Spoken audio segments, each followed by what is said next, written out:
ٹھیک ہے. صحیح. اور اگر اس کا ایک بہن ہے تو اس کو آدھا ملے گا جو اس بھائی نے چھوڑا ہے. ٹھیک ہے. لیکن اگر وہ جو کلالہ تھا وہ ایک عورت تھی، میت ایک عورت ہے اور اس کا ایک بھائی ہے، ہوں تو وہ بھائی بہن کا پورا وارث ہوگا. ٹھیک ہے. ہوں اور کلالہ ایک عورت ہے تو مطلب بھائی کو پورا مل رہا ہے، اور اگر کلالہ کی بہنیں بھی ہیں تو، اور وہ عورت ہے. ہاں تو پھر وہ ان میں، ہاں وہ کلالہ جو جس کی ڈیتھ ہوئی ہے، ٹھیک ہے، وہ ایک عورت ہے اور اس کی بہنیں بھی اور بھائی بھی ہیں. ٹھیک ہے. تو پھر اسی طرح سے جو ہے وہ یعنی اسی پرپورشن میں کہ ایک بھائی کو بہن سے ڈبل ملے گا، جیسے ماں باپ کی ہوتی ہے نا تقسیم وراثت، تو بھائی کو، بیٹے کو ڈبل ملتا ہے اور بہنوں کو آدھا، تو بہنوں کو بھی ملے گا لیکن ان کو بھائی سے آدھا ملے گا. پھر بھائی سے صرف آدھا مل. ایک ہی بھائی ہے تو وہ پورا اکیلا وارث ہو جائے گا، لیکن اگر اس ہوں کے ساتھ بہنیں بھی ہیں تو بہنوں کو بھی ملے گا، لیکن پرپورشن اس طرح رہے گا 1.5 کا.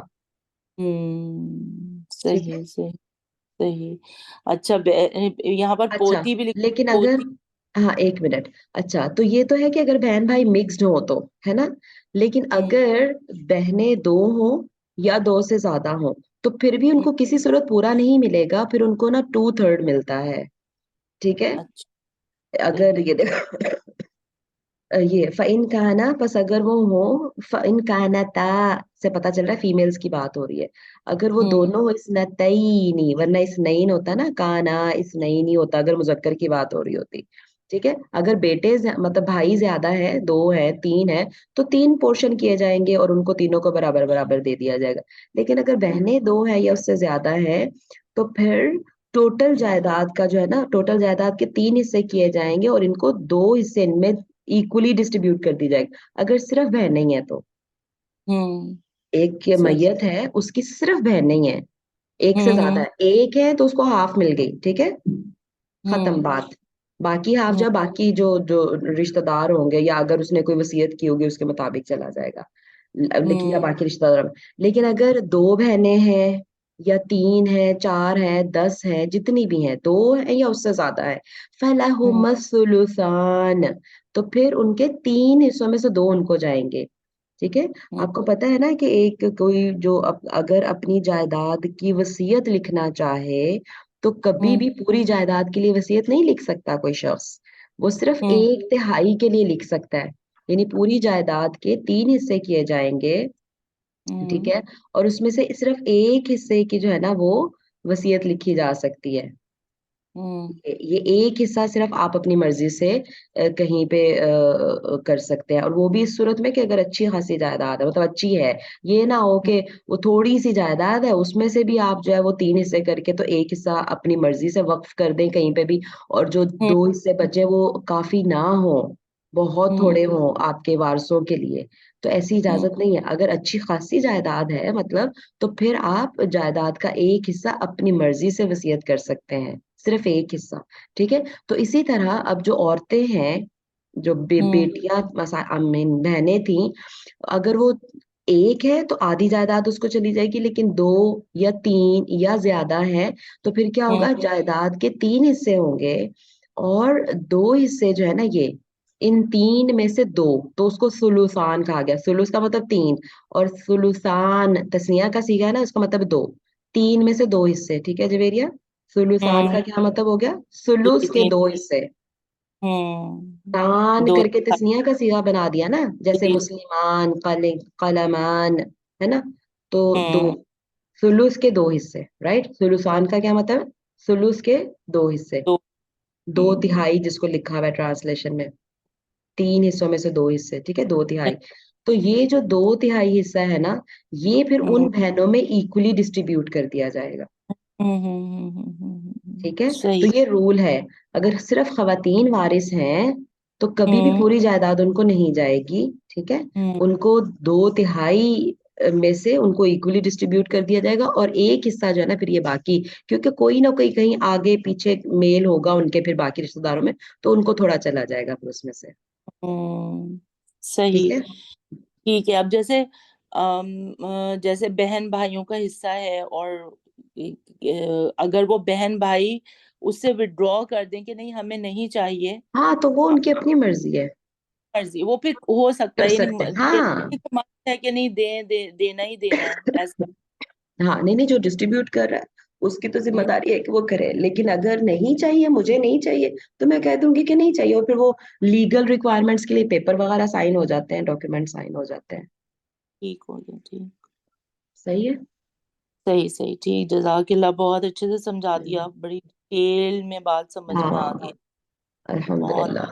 اور آگے. یہ سبحان اللہ اتنی ڈیٹیل میں احکامات موجود ہیں نا قرآن میں. قرآن میں تو چلو جو ہے سو ہے، حدیث میں پھر اور بھی ڈیٹیل میں ہے سبحان اللہ. اور اس کے باوجود جویریہ اتنے ہوں ہمارے معاشرے میں غلط ڈسٹریبیوشنز ہوتے ہیں جس کی حد نہیں ہے.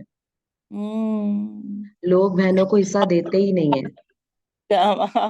ہمارے تو سامنے کی بات ہے، اپنی ہی ہاں بات ہر کیا بولے بندے آپ. کے سامنے ہوگی، ہر بندے کے سامنے ہوگی. اسی لیے تو میں کہہ رہی ہوں کہ ہمارے معاشرے میں اتنا کامن ہے یہ مس ڈسٹریبیوشن، اتنی کامن ہے. اور پتہ نہیں ہم، یہ علم کی کمی ہے جویریہ، نتھنگ ایلس. جہالت ہے. اور اگر جہالت جہاں نہیں ہے، جن کو پتا بھی ہے، پھر وہ لالچ ہے وہاں پہ. ہاں، وہ یا لالچ ہے. جہالت ہے یا لالچ ہے، بس اللہ تعالیٰ معاف کرے. اور حالانکہ اگر کسی کی ایک بالشت زمین بھی ہم نے غلط مطلب زبردستی لی ہے نا، تو 7 زمینوں کے طوق پہنا کے گلے میں اللہ پہنائے گا. پتہ نہیں ہمیں کیوں موت بھولی ہوئی ہے، اور ہمیں آخرت بھولی ہوئی ہے. اس دنیا کے تھوڑے سے فائدے کے بدلے جس دنیا نے ختم ہو جانا ہے، ہم جو ہے وہ کمپرومائز کرتے ہیں اپنی آخرت کو. ہوں، صحیح تو بات ہے. اور یہ بہت سیریس میٹر ہے، یہ اللہ تعالیٰ نے فرض کی ہیں چیزیں. یہ آپشنل نہیں ہے اس طرح سے ڈسٹریبیوشنز کرنا. آپشنل نہیں ہے بالکل. اور جو پتہ چلتا جا رہا ہے تو آگے بھی سب کو بتاتے ضرور ہاں جائیں، ہاں چاہے بالکل. کوئی نہ کرے لیکن علم ضرور. ہاں مطلب جہالت تو ختم ہوا ایٹ لیسٹ، بالکل. ہوں اور یہ جو آنکھ کر دینے کا تصور ہے، بالکل ہوں غلط ہے اسلام میں. اس کو کوئی ہوں ہمیں رائٹ نہیں پہنچتا.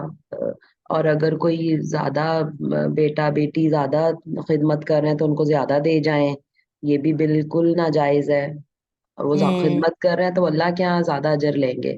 جائیداد میں سے کمی بیشی ہوں نہیں کر سکتے. اچھا تو یہ آیت پوری کر لیتے ہیں آگے. یہاں تک تو ہو گیا نا کہ اگر وہ بہنیں زیادہ ہوں تو ان کے لیے ہوں 2/3 ان کو ملے گا. ٹھیک ہے. وَإِن ہوں كَانُوا إِخْوَةً رِجَالًا وَنِسَاءً، جیسے ابھی میں نے بتا دیا ویسے یہ بھی کہ اگر وہ، اب نہ اوپر باپ ہے نہ نیچے بیٹا ہے، ٹھیک ہے، کچھ بھی نہیں ہے، نہ اولاد نہ ماں باپ، اور بہن بھائی مکسڈ ہیں. وَإِن كَانُوا إِخْوَةً رِجَالًا وَنِسَاءً، اگر وہ مکس ہوں، ٹھیک ہے، یعنی عورتیں بھی ہیں اس میں اور مرد بھی ہیں، یعنی بہن ہوں بھائی بھی ہیں، مکسڈ ہیں، تو پھر کیا ہوگا؟ فَلِلذَّكَرِ مِثْلُ حَظِّ الْأُنثَيَيْنِ، پھر اسی جو مناسبت سے ایک بھائی کو بہنوں سے ڈبل ملے گا. ٹھیک ہے. ہوں اسی حساب سے جیسے اگر بیٹا بیٹی بھی ہوتے ہیں نا تو ان کو اسی حساب سے ملتا ہے، اور یہ بہن بھائی ہیں تو پھر ان کو بھی اسی حساب سے ملے گا. ٹھیک ہے. صحیح. ٹھیک ٹھیک ہاں. ٹھیک. یبین اللہ لکم، اللہ تعالیٰ تمہارے لیے بیان کرتا ہے، ان تضلوا، کہ ایسا نہ ہو کہ تم گمراہ ہو جاؤ، تمہیں پتہ ہی نہ ہو چیزیں اور تم گمراہ ہو جاؤ. سبحان اللہ. ہمیں اللہ نے بتا بھی دیا، ہم پھر بھی گمراہ کے گمراہی ہے کہ ہم نے پڑھا ہی نہیں ہے.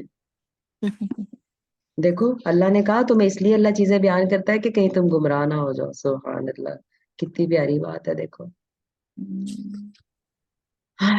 اور آ جانے کے باوجود اگر ہمارے غلافوں میں پڑا رہے وہ قرآن، اور پھر بھی ہم گمراہ کے گمراہ ہی رہے، تو پھر کس کا قصور ہے؟ واللہ بکل شیء علیم، اور اللہ ہر چیز کو جاننے خوب والا ہے، ہر چیز سے خوب واقف ہے. ابھی پاکستان میں اسپیشلی اتنی جہالت، جیسے دیکھو میں ہاں. ابھی عمرے سے جو واپس آئی ہوں، آپ نے بھی نوٹ کیا ہوگا یا نہیں کیا ہوا تو انشاءاللہ جب دوبارہ جائیں نوٹ کریں جویریہ، کہ وہاں نا ہر نماز کے ساتھ، تقریباً ہر نماز کے ساتھ، مکہ میں بھی اور مدینہ میں بھی نماز جنازہ ضرور ہوتا ہے. کیونکہ جی وہاں آس جی پاس جہاں پہ بھی ڈیتھ ہو تو وہ وہاں پہ لے کے آتے ہیں. سبحان اللہ. اس سے بڑی سعادت کیا ہوگی کہ حرم پاس جی. ہو تو وہاں پہ. ٹھیک ہے. اچھا آپ نوٹ کرنا جویریہ، سارے کتنی پوری دنیا سے مسلمان آئے ہوتے ہیں وہاں پہ، سب خواتین نماز جنازہ پڑھیں گی سوائے مسلمان، پاکستانی مسلمانوں کے. آپ نوٹ کرنا ذرا. اچھا اب اس میں، اب ظاہر ہے میں جب پہلی دفعہ گئی تھی آنیسٹلی اسپیکنگ مجھے بھی نہیں پتا تھا ٹھیک ہے کہ ہم پڑھ سکتے ہیں، اور مطلب ہمیں جو ہے وہ کیا طریقہ، مجھے تو طریقہ بھی نہیں آتا تھا نماز جنازہ پڑھنے کا، ٹھیک ہے. تو خیر الحمدللہ پھر پتا کیا، پوچھا کہ یہ کیا ہو رہا ہے بھائی، اچھا یہ نماز جنازہ ہوتا ہے، اچھا کیسے پڑھتے ہیں، خیر سیکھ لیا الحمدللہ. تو ابھی پھر اب جب میں گئی تو میں جب میرے آس پاس ہوتی تھی اگر پاکستانی خواتین تو میں نے پوچھا، میں نے کہا مطلب آپ نے کیوں نہیں نماز جنازہ پڑھا؟ تو انہوں نے کہا نہیں ہم نہیں پڑھتے. میں نے کہا ہم کا کیا مطلب؟ نہیں کہتی پاکستان میں کہاں پڑھتے ہیں. میں نے کہا ہاں مجھے پتا ہے، میں بھی پاکستان سے نہیں پڑھتے، لیکن یہاں پڑھ رہے ہیں تو آپ بھی ساتھ پڑھ لیں.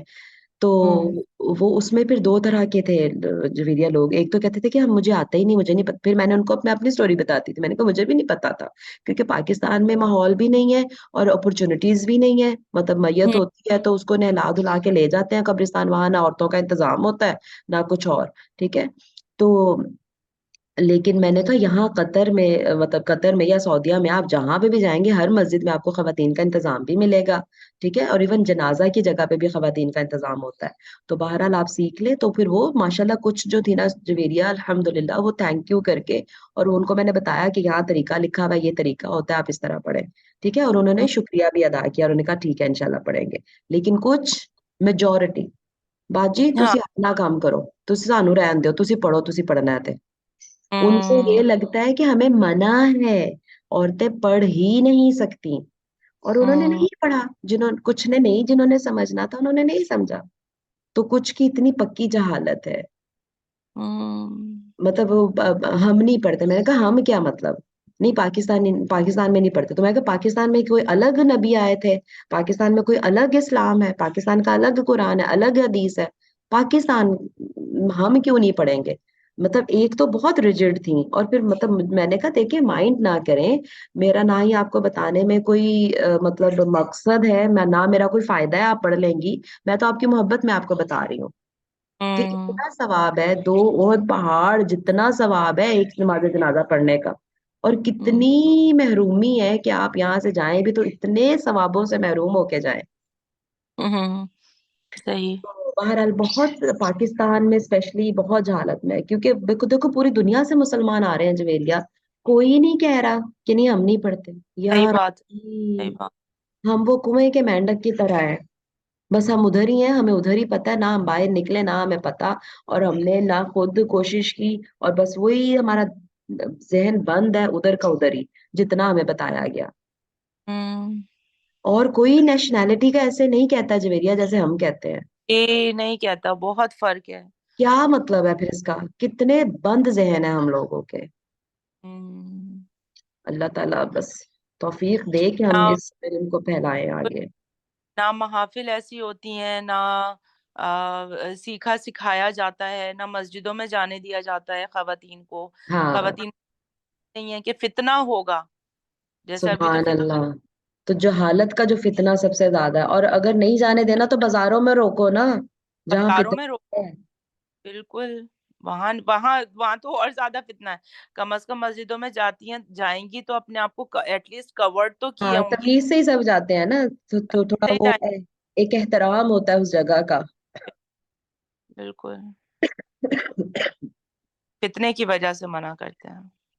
اور بس جو ہے بس یہی ہے کہ اللہ تعالیٰ ہمیں توفیق دے اور دل دماغ ہمارے کھول لے کہ ہم پھیلا پائیں بات.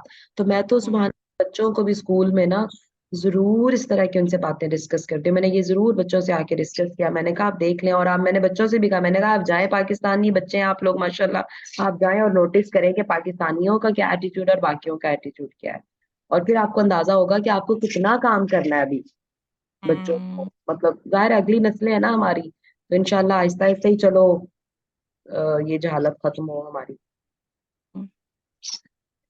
چلیں ٹھیک ہے، انشاءاللہ 7:30 ہو گئے، وائنڈ اپ کریں. اور کچھ کہنا ہے جویریہ؟ تو ورنہ پھر وائنڈ اپ کریں دعا پڑھ کے. بہنوں سے پوچھ لیں اگر کوئی کچھ ایڈ کرنا چاہ رہا ہے، کوئی کہنا چاہ رہا ہے، کچھ بتانا چاہ رہا ہے، ورنہ تو پھر وائنڈ اپ کرتے ہیں انشاءاللہ.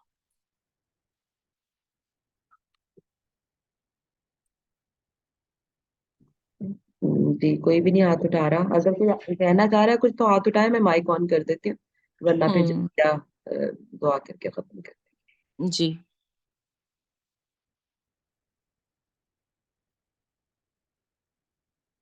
چلیں چلیں ٹھیک ہے. دعا کریں. سبحانك اللهم وبحمدك أشهد أن لا إله إلا أنت أستغفرك وأتوب إليك. ربنا تقبل منا إنك أنت السميع العليم وتب علينا إنك أنت التواب الرحيم. آمين يا رب العالمين. اللهم صل على محمد وعلى آل محمد كما صليت على إبراهيم وعلى آل إبراهيم إنك حميد مجيد. اللهم بارك على محمد وعلى آل محمد كما باركت على إبراهيم وعلى آل إبراهيم إنك حميد مجيد. آمين يا رب العالمين. السلام عليكم ورحمة الله.